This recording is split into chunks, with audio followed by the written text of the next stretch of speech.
पूर्व सांसद धर्मेंद्र यादव का 2 दिवसीय चुनावी दौरा। मैनपुरी में बीजेपी के लोग संविधान को खत्म करना चाहते हैं। ये चुनाव संविधान बचाने का चुनाव है और धर्मेंद्र यादव मैनपुरी की प्रत्याशी डिंपल यादव पिछली बार 2,88,000 वोटों से जीती थी। इस बार मैनपुरी में उससे भी बड़ी जीत होगी और डिंपल यादव भी धर्मेंद्र यादव यूपी से मोदी आए थे और यूपी से ही मोदी जाएंगे।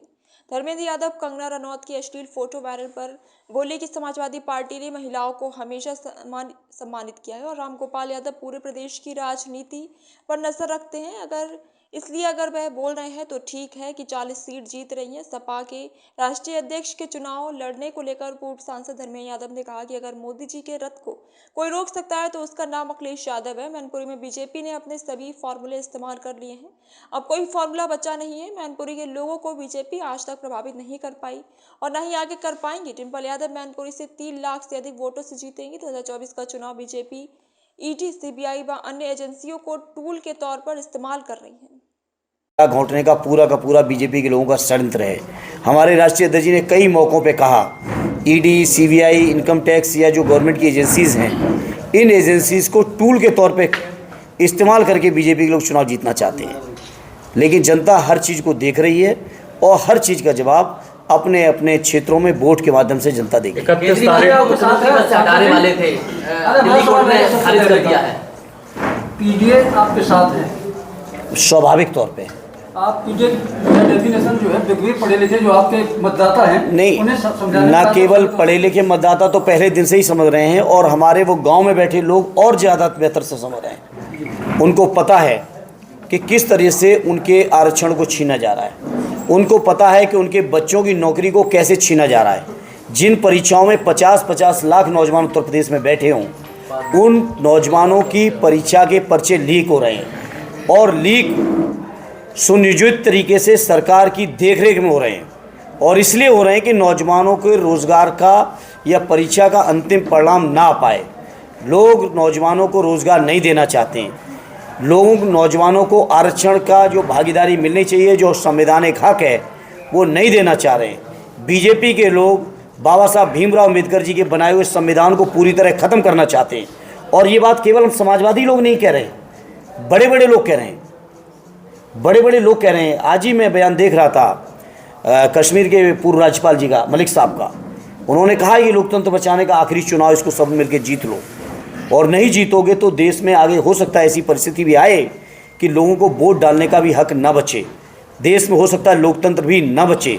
ये खतरा केवल हम लोग नहीं कह सकते, केवल मैं नहीं कह रहा हूँ या केवल हमारे समाजवादी लोग ही नहीं कह रहे, बल्कि देश के बड़े बड़े विद्वान, बड़े बड़े अनुभवी लोग इस बात की शंका व्यक्त कर रहे हैं और ये शंका लोगों की यूँ ही नहीं है, लोगों को डर है इस बात का, क्योंकि बीजेपी लोकतंत्र खत्म करना चाहती है। संविधान बचाने के लिए क्या राष्ट्रीय अध्यक्ष जी मैदान में उतरेंगे लोकसभा के चुनाव में? राष्ट्रीय अध्यक्ष जी के नेतृत्व में ही संविधान बचेगा और उसको मैं और आपको सिंप्लीफाई करके समझाता हूँ। दिल्ली में बिना उत्तर प्रदेश के सरकार किसी की नहीं बन सकती। अभी मोदी जी की भी सरकार है या इससे पहले भी सरकार थी, दोनों चुनाव में उत्तर प्रदेश के लोगों ने उनको एक बड़ा समर्थन दिया, जिसकी वजह से दिल्ली में सरकार बनी है और उत्तर प्रदेश के लोग ही रोकेंगे।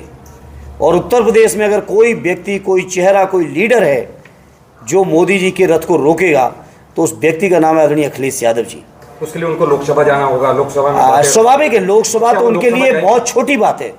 मैंने इससे पहले भी कहा कि उत्तर प्रदेश की जिस किसी लोकसभा से उनकी इच्छा होगी, अगर आदरणीय अखिलेश यादव जी चुनाव लड़ना चाहेंगे, मुझे एक मिनट नहीं लगेगा, मैं आजमगढ़ अभी हटने को तैयार हूँ अगर वो आएंगे। कौन ऐसा यूपी में समाजवादी पार्टी का लीडर जो आदरणीय अखिलेश यादव जी को लड़ाने में अपना गौरव महसूस न करे? कौन सा ऐसा क्षेत्र है उत्तर प्रदेश का जिस क्षेत्र के लोग ये ना चाहते हों कि आदरणीय अखिलेश यादव जी उनके क्षेत्र से आगे चुनाव लड़ें? प्रदेश की जनता जानना भी चाहती है क्या अखिलेश यादव लड़ेंगे? क्योंकि ये इसका फैसला मैंने आपको जवाब दिया, आपने सुना नहीं। आरडी अखिलेश यादव जी और पार्टी की सीनियर लीडरशिप तय करेगी वो लड़ेंगे या नहीं लड़ेंगे, और लड़ेंगे तो किस सीट से लड़ेंगे, इसका फैसला शुद्ध रूप से उनको लेना है और वो जो भी फैसला लेंगे वो प्रदेश और देश के हित में बेहतर फैसला लेंगे। और मैं समझता हूँ जिस भी क्षेत्र से लड़ेंगे उस क्षेत्र के लोगों का गौरव होगा कि माननीय अखिलेश यादव जी उनके क्षेत्र से चुनाव लड़ रहे हैं।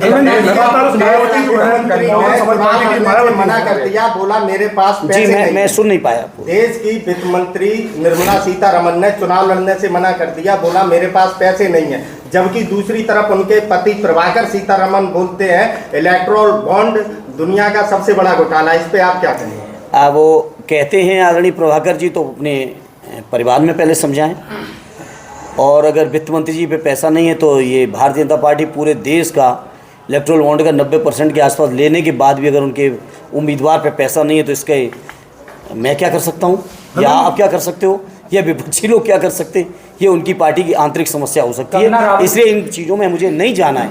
मुझे ये जाना है कि इन्हीं वित्त मंत्री जी की देखरेख में देश की अर्थव्यवस्था पूरी तरह खोखली हो चुकी है। जो लोग 2014 में भाषण देते थे कि देश की हम महंगाई कम करेंगे, आज महंगाई कहाँ पर पहुँचाई है? सवाल वित्त मंत्री जी से ये है। सवाल ये नहीं कि वो चुनाव लड़ेंगी कि नहीं लड़ेंगी, वो लड़ेंगी तो कहाँ से पैसा आएगा। हमारे सवाल ये है कि देश की अर्थव्यवस्था कहाँ है, देश की बेरोजगारी की दर आज कहाँ है। हमारे सवाल ये है कि जो लोग कहते थे कि डॉलर की कीमत में अगर डॉलर के मुकाबले अगर रुपए की कीमत गिरती है तो न केवल रुपया गिरता है बल्कि देश की साख गिरती है। आज मैं उन लोगों से सवाल करता हूँ, स्पेशली वित्त मंत्री जी से, प्रधानमंत्री जी से, उनकी सरकार में बैठे अन्य लोगों से कि आखिर उन्होंने न केवल डॉलर की कीमत में के मुकाबले रुपए की कीमत गिराई बल्कि उस कीमत के साथ साथ देश की साख कितनी गिराई है, ये आज इसका जवाब दें। और अगर देश की साख गिराई है तो मैं सोचता हूँ बीजेपी के लोगों को कोई नैतिक अधिकार नहीं है कि वो जनता के बीच वोट मांगें, और जनता को चाहिए कि बीजेपी के लोगों की अब कोई भी नई वादे, नए भाषण, नए तरीकों पे जाने की ज़रूरत नहीं है। केवल समीक्षा इस बात की करने की ज़रूरत है कि 10 साल पहले से वो जो लगातार वादे करते चले आ रहे हैं, आज 10 साल के उनके कार्यकाल के बावजूद कितने वादे पूरे हुए? क्या हर साल 2 करोड़ के हिसाब से 20 करोड़ नौजवान रोजगार पाए? अगर रोजगार पाए तो बेरोजगारी की दर में स्वतंत्र भारत में आज़ादी के बाद से लेके आज़ादी के अमृतकाल में सबसे ज़्यादा बेरोजगारी की दर आज क्यों बढ़ी हुई है? रुपए की कीमत डॉलर के मुकाबले आज सबसे ज़्यादा क्यों गिरी हुई है? महंगाई अब तक की सबसे ज़्यादा क्यों बढ़ी हुई है? सवाल ये है देश की जनता के सामने। क्या पत्रकार मित्रों आप भी बीजेपी की गुगली में ही फंस के दूसरे सवालों में फंस रहे हो? लोग सोचते हैं कि ऐसा होगा, लेकिन ऐसा नहीं है। बहुत समझदार, बहुत जिम्मेदार और देश के प्रति जो अपनी जिम्मेदारियां हैं उनको मुस्लिम समाज के लोग ही नहीं बल्कि मैं समझता हूँ हर वर्ग के लोग समझ भी रहे हैं, जान भी रहे हैं, महसूस भी कर रहे हैं। और जो राजनीतिक तीन तिकड़म जो होती है, अब ये बातें पुरानी हो गई हैं, अब ये फार्मूले भी पुराने हो गए हैं। अब कोई नए फार्मूले ढूंढने पड़ेंगे बीजेपी के लोगों को। कंगना रनौत को मंडी से लोकसभा प्रत्याशी भाजपा ने बनाया है। उनकी असली तस्वीरें करके उनके एक्टिंग के दौरान की तस्वीरें वायरल की जा रही है और टिप्पणी की जा रही है। कैसे लेते हैं आप एक महिला? देखिए मैं इस बात में मैं फ़ख्र के साथ कह सकता हूँ, हम समाजवादी लोगों ने महिलाओं की गरिमा के लिए हमेशा उनका न केवल गरिमा बढ़ाई है बल्कि उनकी गरिमा के लिए, सम्मान के लिए हमेशा संघर्ष किया है। और हमें फ़ख्र है कि डॉक्टर राम मनोहर लोहिया जी ने नर नारी की समानता की बात करी, श्रद्धेय नेताजी ने लोहिया जी के सिद्धांतों को आगे बढ़ाते हुए आज उत्तर प्रदेश के अंदर जो महिलाओं को प्रतिनिधित्व मिला हुआ है पंचायत में, वो श्रद्धेय नेताजी की देन है। और हम लोगों ने हमेशा महिलाओं का सम्मान किया है, आगे भी करेंगे। समाजवादी लोग कम से कम इन चीज़ों से बहुत दूर हैं। सांसद जी, अंतिम सवाल, तेज प्रताप जी को चुनाव क्यों नहीं लड़ा रहे हैं? पिछली बार भी तेज प्रताप समर्थक नाराज थे नेताजी के निधन के बाद। बीच में चर्चा चल रही थी कि रामपुर से लड़ेंगे। देखिए तेज प्रताप जी पार्टी के बहुत जिम्मेदार नेता हैं और राष्ट्रीय अध्यक्ष जी को मैं समझता हूँ आपसे हमसे भी ज़्यादा इस बात की चिंता है। राष्ट्रीय अध्यक्ष जी तय करेंगे कि तेज प्रताप जी का इस्तेमाल किस, कहाँ और किस क्षेत्र में और कैसे करना है, और जो भी करेंगे वो तेज प्रताप जी के मान सम्मान के साथ साथ और क्षेत्र की भावनाओं के अनुरूप वो करेंगे। समाजवादी पार्टी बची हुई सीटें कब तक घोषित करती है? अभी तो राष्ट्रीय अध्यक्ष जी का फैसला है। ये नहीं पूछ रहे हो कि बीजेपी के लोग आज तक नहीं कर पाए मैनपुरी की और फिर ये जीत लेंगे कि यूपी में से ही मोदी जी आए थे और यूपी से ही मोदी जी जाएंगे। इससे पहले प्रोफेसर साहब ने बयान दिया था कि लगभग उत्तर प्रदेश में 35 से 40 सीट समाजवादी पार्टी जीतने जा रही है। प्रोफ साहब पूरे प्रदेश की राजनीति के ऊपर उनकी बारीक नज़र है, क्योंकि मैं तो कुछ क्षेत्रों तक सीमित हूँ।